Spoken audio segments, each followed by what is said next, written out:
పెళ్ళైనా పండగైనా వేడుక ఏదైనా పట్టుచీరల ప్రత్యేక వేదిక వారాహి సిల్క్స్.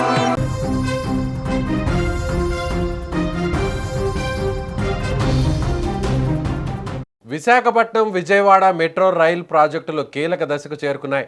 రెండు నగరాల్లో మెట్రో రైల్ నెట్వర్క్ ఏర్పాటు దిశగా మరో ముఖ్యమైన అడుగు పడింది.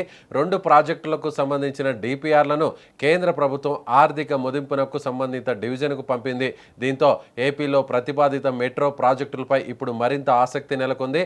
విశాఖపట్నం విజయవాడ నగరాల్లో కలిపి తొలి దశలో 21,616 కోట్ల భారీ పెట్టుబడితో 84.63 కిలోమీటర్ల మేర మెట్రో నెట్వర్క్ ఏర్పాటు చేయాలని ప్రతిపాదించారు. ఈ ప్రాజెక్టులు అందుబాటులోకి వస్తే రెండు నగరాల్లో పబ్లిక్ ట్రాన్స్పోర్ట్ వ్యవస్థ మరింత బలోపేతం కానుంది.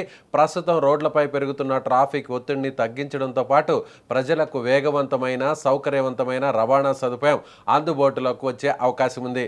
విశాఖపట్నంలో స్టీల్ ప్లాంట్ నుంచి నగరంలోని కీలక ప్రాంతాలకు మెట్రో కనెక్టివిటీ ఏర్పాటు చేయాలని ప్రతిపాదించారు.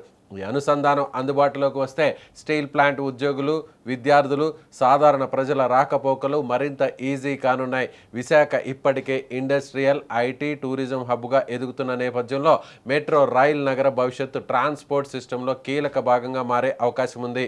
ఇక విజయవాడలో గన్నవరం నుంచి నగరంలోని ప్రధాన ప్రాంతాలకు మెట్రో కారిడార్ ఏర్పాటు చేయాలని ప్రతిపాదించారు. దీంతో విజయవాడ ఎయిర్పోర్ట్, నగరంలోని ప్రధాన నివాస, వాణిజ్య ప్రాంతాల మధ్య పబ్లిక్ ట్రాన్స్పోర్ట్ కనెక్టివిటీ మరింత బలోపేతం కాబోతుంది. ఎయిర్పోర్టుకు వెళ్లే ప్రయాణికులతో పాటు నగర ప్రజలు, ఉద్యోగులు, వ్యాపారులకు కూడా ఈ కారిడార్ ఉపయోగపడే అవకాశం ఉంది. కూటమి ప్రభుత్వం ఏర్పడిన తర్వాత రెండు మెట్రో ప్రాజెక్టులకు సంబంధించిన డిపిఆర్లను కేంద్రానికి పంపించారు. డిపిఆర్ల పరిశీలన సమయంలో కొన్ని అభ్యంతరాలు, సూచనలు వచ్చిన అధికారులు తెలియజేశారు. వాటిపై అవసరమైన మార్పులు, వివరణల అనంతరం కేంద్ర పట్టణాభివృద్ధి మంత్రిత్వ శాఖ ఆర్థిక మదింపు ప్రక్రియకు గ్రీన్ సిగ్నల్ ఇచ్చింది.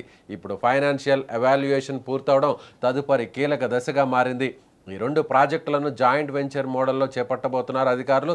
ఇందులో రాష్ట్ర ప్రభుత్వం 20%, కేంద్ర ప్రభుత్వం 20% చొప్పున నిధులు సమకూర్చబోతున్నారు. ఇక మిగిలిన 60% నిధులను ఆర్థిక సంస్థల నుంచి సమీకరించబోతున్నట్లు సమాచారం. కొన్ని విదేశీ బ్యాంకులు కూడా రుణం అందించేందుకు ఆసక్తి చూపుతున్నట్లు ప్రభుత్వ వర్గాలు తెలిపాయి. భారీ ప్రాజెక్టుకు అవసరమైన ఫండింగ్ ఏర్పాటుపై కూడా దృష్టి పెట్టారు. మెట్రో రైల్ ప్రాజెక్టు వ్యయంలో 40% వరకు టెండరింగ్ ప్రక్రియను ప్రారంభించేందుకు మెట్రో రైల్ కార్పొరేషన్కు ప్రభుత్వం సూత్రప్రాయంగా అనుమతులిచ్చింది. డిపిఆర్లపై ఆర్థిక మదింపు ప్రక్రియ పూర్తయి కేంద్ర ప్రభుత్వం తుది నిర్ణయం తీసుకుంటే తొలి దశ పనులకు పునాది పడే అవకాశం ఉంది. ప్రస్తుతం administrative staff college of India, revenue అధికారుల బృందాలు సంయుక్తంగా SIA సర్వే నిర్వహిస్తున్నాయి. ఈ ప్రక్రియ పూర్తయిన తర్వాత భూసేకరణకు జిల్లా యంత్రాంగం నోటిఫికేషన్ ఇవ్వబోతుంది. అంటే విజయవాడ మెట్రో ప్రాజెక్టులో భూసేకరణకు సంబంధించిన ప్రాథమిక ప్రక్రియ కూడా ముందుకు సాగుతోందని తెలుస్తుంది.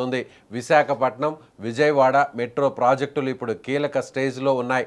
21,616 కోట్ల పెట్టుబడితో 84.63 కిలోమీటర్ల మెట్రో నెట్వర్క్, కేంద్ర ఆర్థిక మదింపు, జేవీ మోడల్లో ఫండింగ్, టెండరింగ్కు సూత్రప్రాయ అనుమతులు, విజయవాడలో SIA సర్వే, ఇలా ఒక్కో ప్రక్రియ ముందుకు కదులుతోంది. కేంద్రం నుంచి తుది నిర్ణయం వచ్చిన తర్వాత తొలి దశ పనులకు సంబంధించి మరింత క్లారిటీ వచ్చే అవకాశం ఉంది.